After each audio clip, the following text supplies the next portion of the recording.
Yeah, so my name is Felipe Gómez. I'm originally from Colombia, and I taught myself how to or that's when I started teaching myself. And I designed like basic things with the sun and just a moon and maybe a wind-powered, Okay. yeah, thing. Do you have like some of those pieces? Oh God, or no, not? no. Okay. Fortunately Yeah, not. that's all. And we created this chair for urban spaces. They hold a yearly event in which they invite leading design and architecture firms to design a chair. And it did really well. Ended up raising $8,000 for the foundation.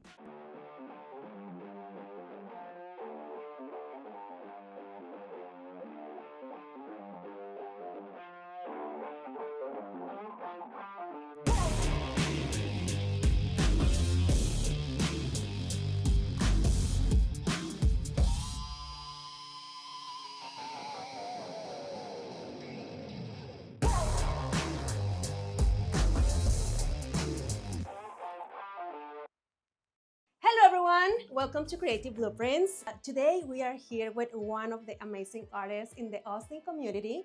I'm so excited. I found it on Instagram. I have seen that he has been like in touch with a lot of interior designers. So that is very exciting for me. And also because, sometimes we want to decorate our houses and we are thinking like in the interior design tours that we can add some art pieces.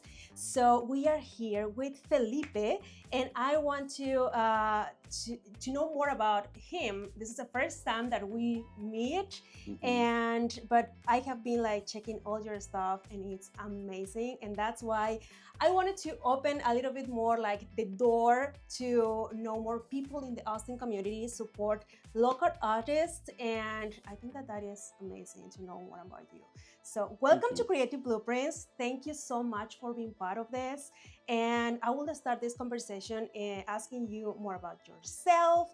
How many years in the art field have you been in doing this for? How many years? What are your studies? If you studied something related with art or something else? Why you are based in Austin? If you like Austin? And one more question. What is your favorite space? What is your happy place? Okay. Yeah, so my name is Felipe Gómez. I'm originally from Colombia. Okay. I've been in the US about 24 years now. Okay.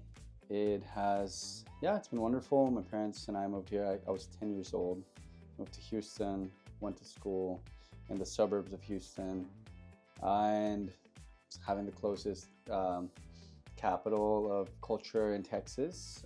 Moved to Austin for music and art.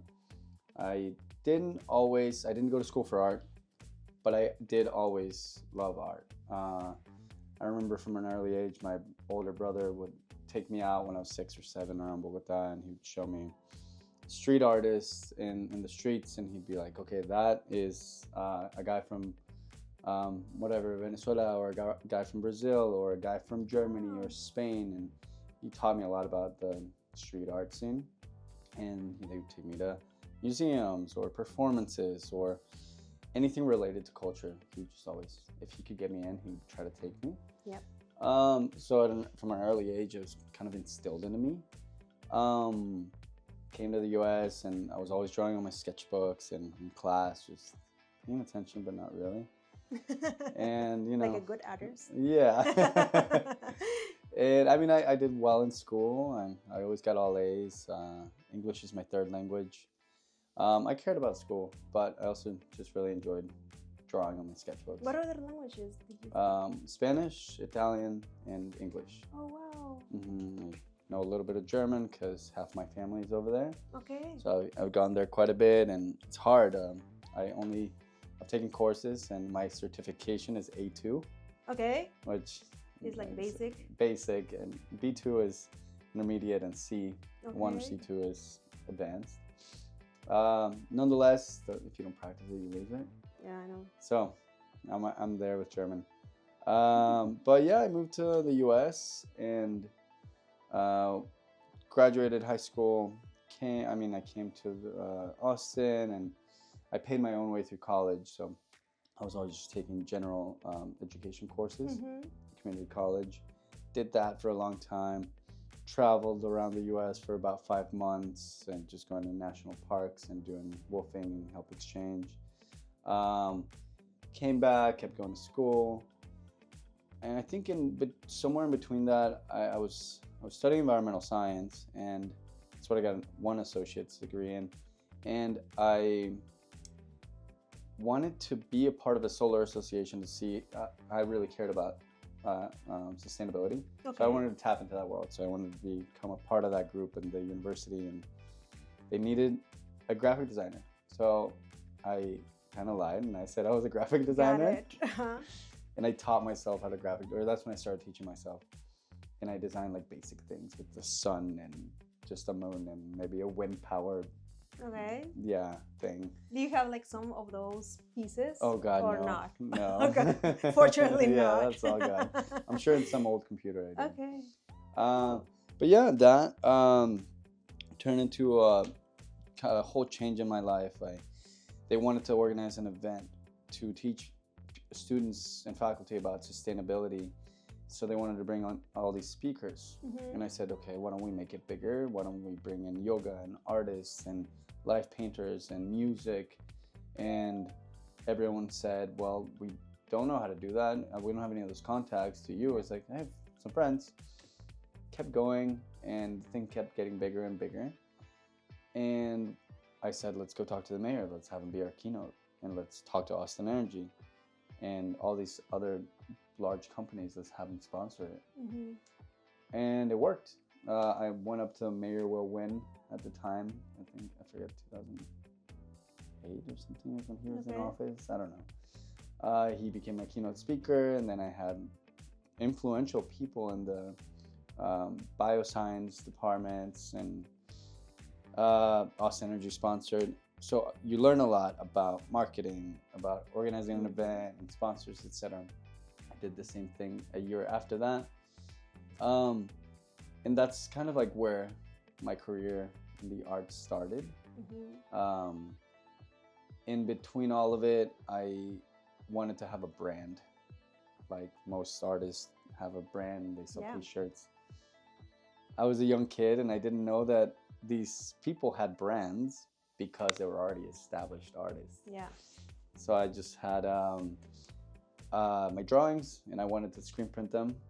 Went to a screen print shop and they said, yeah, we can do that. How many colors? I said 10 colors on every shirt and I want 12, blah, blah. I didn't know anything. I said, okay, it's gonna be $800. I said, okay, I can't do that. Why? So we went through the cost and they said, okay, vectorizing $60 an hour, 10 colors is gonna cost you per color. And I said, okay, sure, what's vectorizing? And that's graphic design. Mm-hmm. He's like, okay, well, I kind of taught myself a little bit through the Solar Association. But okay, you know what? I'll come back. So I really taught myself how to graphic design. Mm-hmm. And while I was doing that, I said, why not teach myself screen printing? So I bought a screen print press and just kept going, made my shirts. Oh, wow. And I think I ended up having them just print me 12 shirts for a run I needed. And I was outside of ACL selling my shirts just as a kid in my backpack. And have you used always your name as your brand or any other? Okay. Yep. No, it's always been Felipe Gómez. Cool. That was kind of like the start.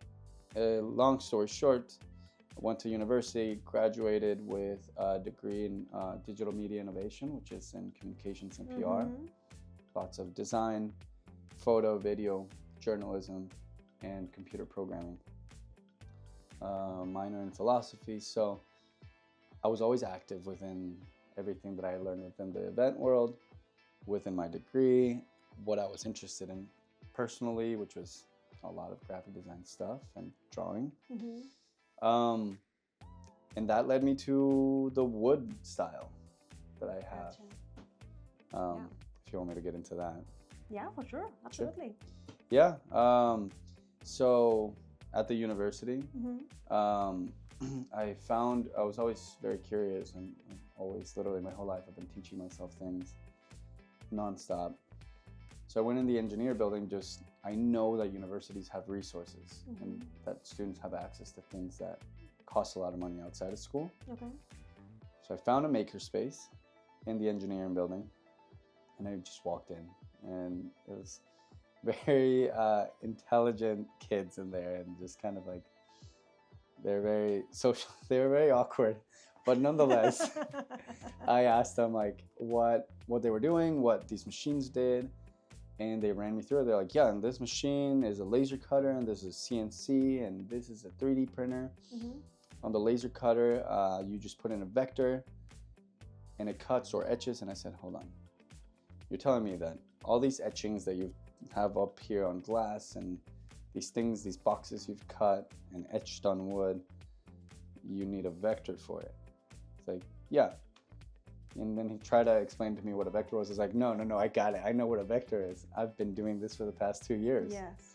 So I had an arsenal of drawings that I had vectorized. And I said, okay, I'm coming back. And I, as a student, I had access to the room. Mm-hmm. And I found myself in there for countless hours at a time. I became an instructor so I could have a key to the room. And I found myself just going in there and staying until 5 in the morning. Oh my God. And just cutting wood, like endlessly. And that's when this layering came out. So that was 10 years ago. I've been doing the wood layers for, I think, close to 10 years now. Back then it was very simple. It was a couple of cuts, and just layering these pieces of wood, Mm-hmm. nothing too crazy. But I think I was 24 years old or something, and I sold my first piece, and I had my first little art show at a local coffee shop in San Marcos. And then that just kind of kept progressing, and I was always in the arts and culture world in Austin and San Marcos. Yeah. So graduated, got my marketing job, didn't like it, got another marketing job. My friend offered me a position in finance through Accenture. It's a Mm-hmm. contracting company. Okay. And at Facebook. And I said, okay, that's going to look great on my resume, as any Mm-hmm. job-seeking young yeah. person would want. I got the job. I'm competent. I went to school. I can work an entry-level finance position. It was fine.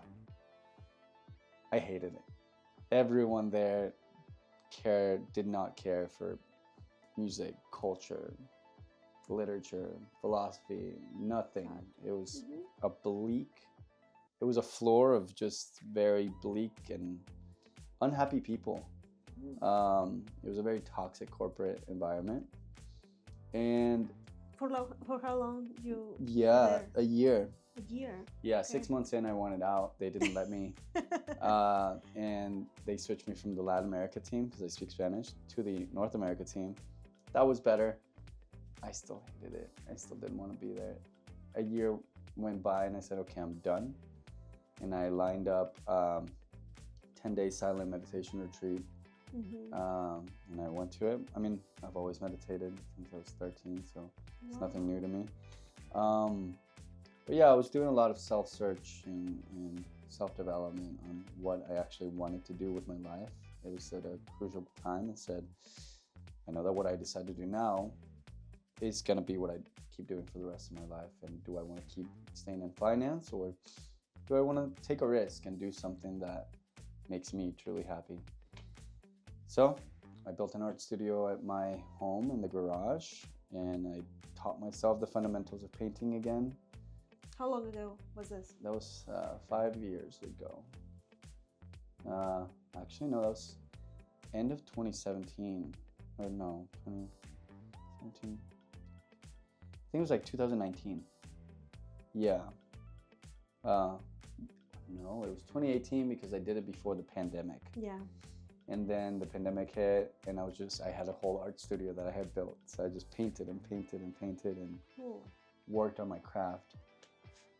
And then I had all my event organizing skills. Pandemic ends. I meet a lot of local artists through Polis. It was a big warehouse where a lot of artists hung out here in Austin. Mm-hmm. And I met a lot of my friends through that. and that was kind of my desire 5 or 6 years ago, whenever that was. It was to be a part of the arts community and be surrounded by like-minded people who cared about creation and just creation for the purity of it. And that's when it started. And I met a couple people. We organized an art collective, and then within the art collective, we put on this show called Too Poor for Canopy. It was great. So many artists came through, and we hung up art at the in this backyard for East Side Studio Tour. Okay. And with all my event stuff, I had all my sponsors. So I brought in tequila sponsors, I brought drink sponsors. When Where What posted about it. Oh, wow. And it was thousands of people came by to that show. And at the end of it, it was just a small kind of market style show, but we sold $17,000 for all the artists together in one day. And at the end of it, people were crying. People were so happy they could make rent, they could buy groceries, they could buy diapers for their children, because no artist sold art throughout COVID. So anyways, that was like a big point in which I met a lot of amazing people in the community, in the arts community. And I've developed it ever since then, and friendships have grown, and I'm very deep rooted in the community here in town. Cool. So that's kind of when it all began. That's fantastic. Wow. I mean, during the pandemic, like everybody was like, or it was like pretty bad or pretty good. But for an artist, I can imagine that. I mean, I opened a bakery during the pandemic, and for an artist, like in a point of view, I have never thought about that. But I think that was like very beneficial for you to be like very inspired and finally like set up your stuff and I will work on this. Exactly. So yeah, that's like you fantastic. have the thing to do, and Yeah. the space and time to do it. The world stopped. So there's no music shows, there's nothing, there's no gatherings. You can just be. Yeah. And that was a beautiful time for creatives. Awesome. It really pushed us forward. And your happy place. My happy place, that's right. I think my happy place is my art studio. I love being in here. So tell us more about the space that we are now. Yeah, this is my art studio. We are in Redline Studios, art studio that we opened up about 7 months ago with 3 friends of mine. Okay. Xander Rudd is one who has a studio here. Eric Ross and Gabriel Portillo. We all had, actually, Gabriel and Gabriel and Eric had their own studios. Xander and I had a studio at Walmart's, and then we just wanted a bigger space, and we just wanted light and open windows and space to throw events. And then this came to be. Very kind local developer had the building, and we got a great affordable art studio from that. So yeah, it's pretty good. If you want to visit this place, like there are like, well, here is like next to this like room, there is another artist in the back, and he's there right now. So he's like just painting, and you can see all of the stuff and the different styles of everybody. So that is kind of amazing. Like you can see all of the, well, some of the pieces that Felipe has here. Today you uninstalled some of your pieces from the airport because you had an exhibition there. Yes. So you're like moving your stuff, but if you want to get something, of course, people can see your stuff here. So absolutely, it's a pretty nice place. We always take public visits. As long as you message us on Instagram, we're happy to give a tour of the space. A lot of work is available on Instagram. You can see my available stories, or if you want like an actual packet, a PDF that shows, like, talks about me, it's like a portfolio with my available work. Okay. Happy to share that. But yeah, I just got done with the airport exhibit. That was beautiful. It ran for 6 months, had some new pieces, and now it's the whole hallway is filled with those pieces. Some of them are going to go to different places. One is going to be metaphoric. It's an interior design shop Okay. here in town. They have a new location they're opening up, and I forget where, but somewhere in town. And this piece behind us, I just finished it. It's in a new style that I'm developing, and it's just pushing my work forward. It's beyond just the wood layers, because that's what a lot of people have known me for. It's combining my love of oil painting, canvas work, and the wood.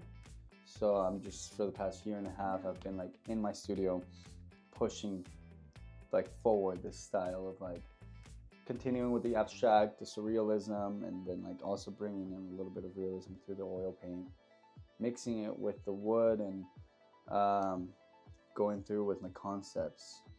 So I have 3 new pieces in that style.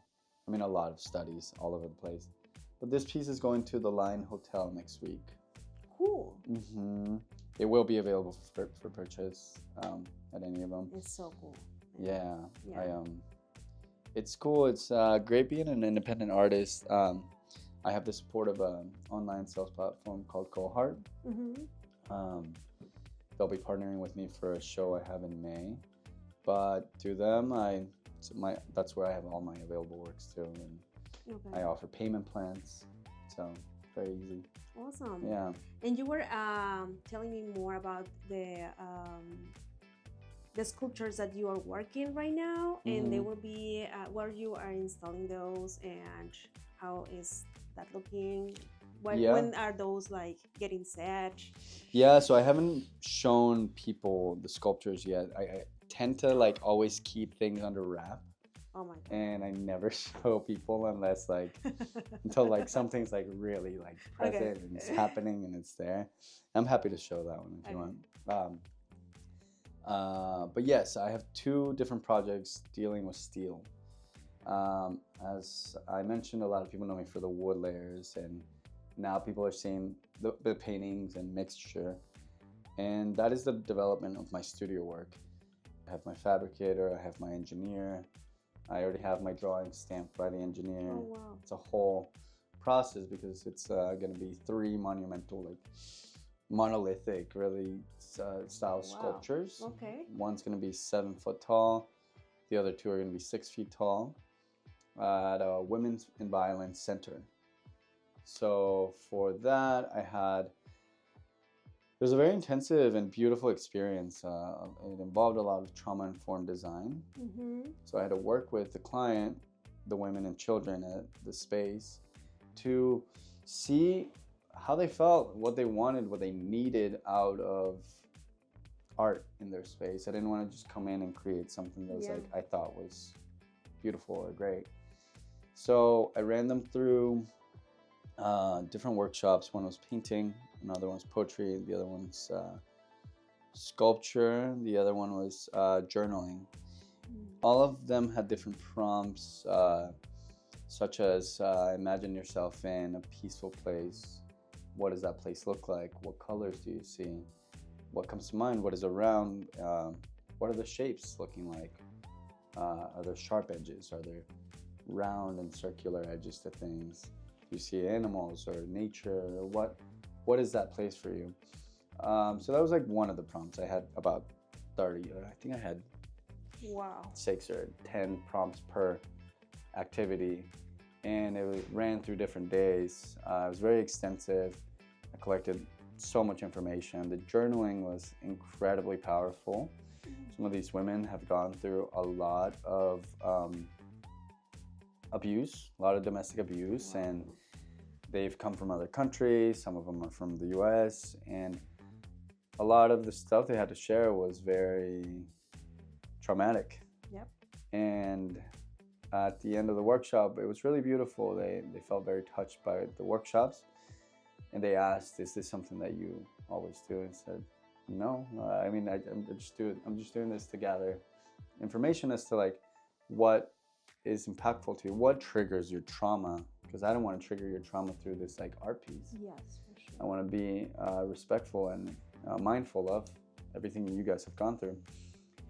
And they were asking Safe Lines to have something like this. They saw the benefit of these creative workshops into their process and their healing process. So that was really beautiful. Wow, that's incredible. Like, okay, there is like a client, and sometimes we as designers is like, okay, just like solve a problematic or make it look beautiful, or a lot of them, of course, it should be functional. But when an artist is working on this piece, it's just not like, okay, I will create something that will look amazing when people is getting here. It's just like, think about the people that is getting there, and what will represent, and what it will be the impact of people through that art. So that is not only like a concept, it's just like land that concept according to the people that is getting there. So that is very interesting. Wow. Yeah, it was a beautiful experience. I want to see that. Yeah. Okay, are you ready to get into more deep into this conversation? Sure. We have, of course, some questions for you here. And are you ready for the first one? Yeah, let's do it. Let's do it. Okay. Right. Okay. Can you share a memorable turning point or breakthrough moment in your career as an artist in the United States? Yeah, I think I would say whenever I was working at this show that Mas Cultura put on about 4 or 5 years ago, something like that. And I was happy to be involved. Mas Cultura is an organization that helps Latino creatives and Latino artists. They're very prominent in the city. They work with San Antonio. They work all over Texas. But they're wonderful people. Monica Maldonado is the director of the organization. And they organized, I think it was called Latino Art Weekend, if I'm not mistaken. And through that, we held this like gallery show, and I had one piece that when I quit my job at Facebook, or at Accenture, working at Facebook, so when I quit my job at Facebook, I wanted to create this huge piece, and it was this female in her full expression. It was very anatomically correct, and my friend Marisa was a curator. She's a great human. She works with the Simps Foundation. Incredible human. She's helped out in so many ways throughout my career. And she sold this piece, and it was the biggest piece I had sold at the time, and the biggest, like the most I had ever sold a piece for. And it was so beautiful. I think that was a turning point in my career as I established myself in the city. Yeah. And that was kind of like one of those like crucial moments in which like everything kind of like kept rolling. Motivated you to continue with your creations. Yeah. That's great. And what is the name of that? The piece? Yeah. I think it's called Divine Edification. Okay. And yeah, it was a woman in her purest sense. It was honoring all the women in the world, but all the women in my life. I grew up with a lot of like a large female presence in my family in Colombia. When I was a kid, all of my aunts and cousins, mostly females on my mom's side of the family, they were kind of like, I mean, aunt and uncle had 5 children. They were all girls. They were the same age as me and my brothers. So it's like as if I had 5 sisters growing up. We were best friends, and then all of my aunts, everyone just shared a lot of love. And from that, it was a time in which I wanted to honor the nurturing values that women have and the impact that women have on the world and society as a whole. And yeah, we wouldn't be anything without that. So that was Yes. the concept for that piece. So you ready for the next question? Yes. All right. Okay. Okay, so how do you approach collaborations with other artists, designers, or local businesses in Austin? What has been the result of those partnerships? Okay, so it's always different. I think collaborating with different artists has been different for me than collaborating with designers, and same with local businesses. Collaborating with artists is always for me it's been a beautiful thing, and I think it has to be done correctly. It has to be done with someone that you have symbiotic relationship with, and that you appreciate. You have similar styles. Maybe you don't have to have similar styles, but it depends. Like, are you collaborating on a mural or on an art piece or in a public art piece that's going to be out in the world? For me, it's always been good, and the process it's exciting. You continuously, like, back and forth. If you're in the same space in the same city, it can be like that fuel to continue creating, discussing ideas, concepts, and developing in this like piece, and you have no idea what's going to come out of it, and it ends up being beautiful. Like, my friends here at the studio, we have a couple pieces that we're like, okay, we're going to collaborate on this, and it just sits in the studio, and we keep doing our thing, and then we kind of add to it. And actually, with Gabriel, we're supposed to do one. We haven't done one yet. But yeah, with designers, I mean, I just collaborated with Chad Palmatier. He is a design director at Steinbaum Architecture, and we created this chair for urban spaces. They hold a yearly event in which they invite leading design and architecture firms to design a chair. I was invited, and Chad and I have a side project called Dyad Designs, and we were invited. Chad invited me to collaborate with him on that, and we created this chair. We retrofitted and refurbished this recliner, and within my wood style, we went deep with leather, and we hand stained all the leather. Went through that process of learning that whole crazy avenue that is leather work. So that was really cool. Learned a lot through that. Took it to urban spaces, and it did really well. It was for an auction for foster children, and it went for an extremely high bid, and so much that the bidders wanted a second one. They asked if we would do a second one for the same price, and yeah, we ended up raising $8,000 for the foundation, and that was kind of the launch of Dyad, which is just a collaborative side project in which we are going to be focused on creating architectural and interior products and materials with like an artistic touch. With my background as an established artist, Chad's background is an established designer. So that's been really good. And then with businesses, it's always fun because you just talk about their brand and see how you can add your style to the brand, and they give you creative freedom. So it's like, it's always exciting. It's always just keeping awesome.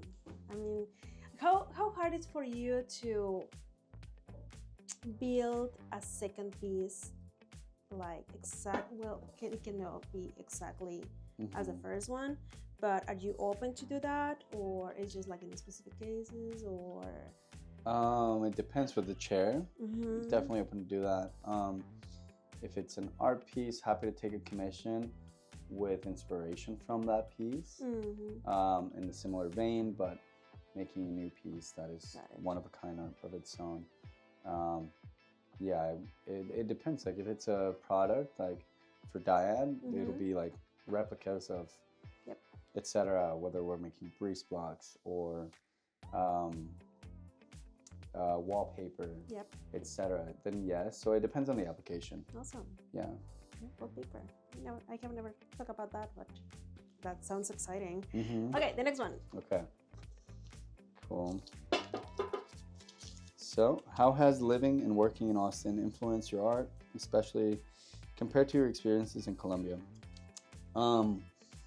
So I've been living here for 14 years, and there's been so much music, and I have essentially grown up and developed who I am in this city. There's so many amazing creatives that have come through here and people that I've learned from. And at this point, I would absolutely say that I am the person that I am because of the artists that I've met in the past. So many people that I've met here. My friend Ilya, she's an incredible fabricator.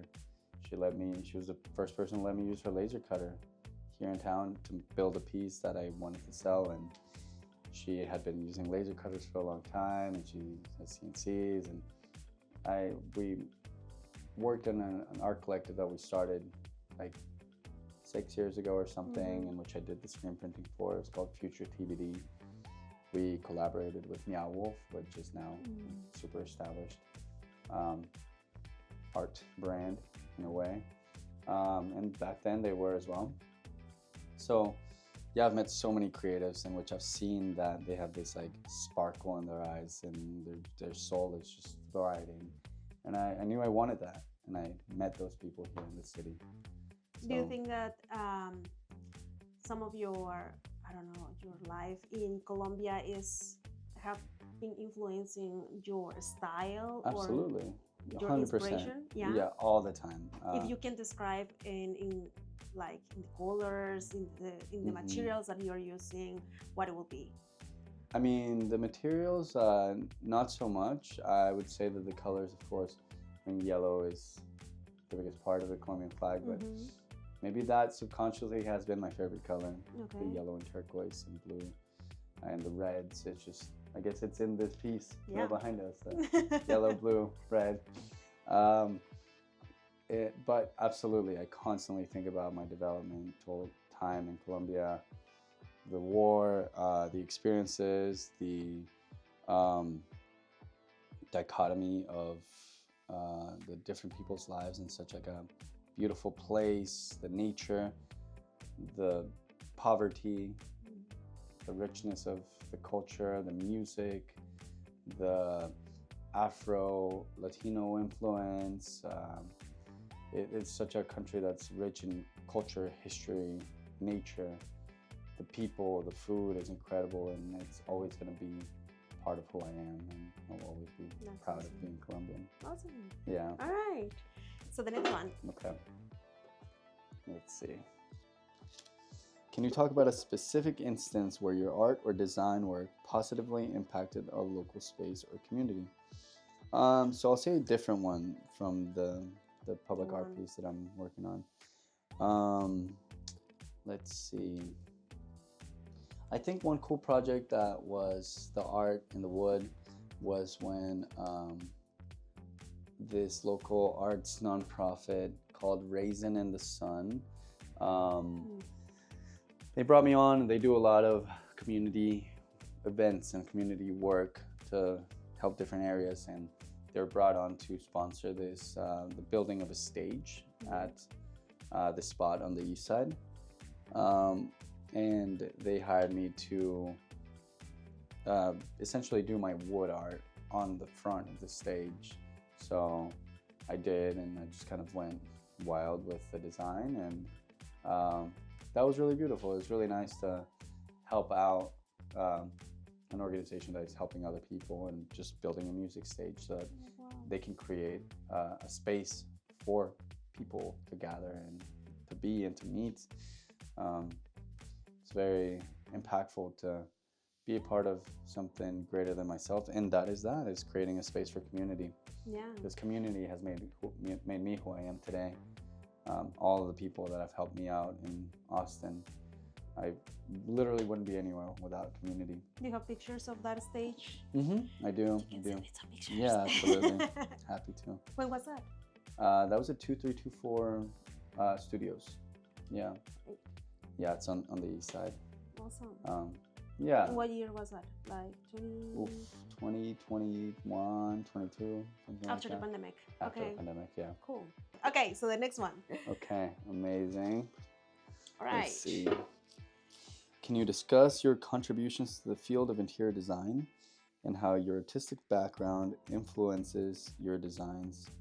I think there's a direct correlation between everything that I do within my woodwork, my aesthetic, my painting.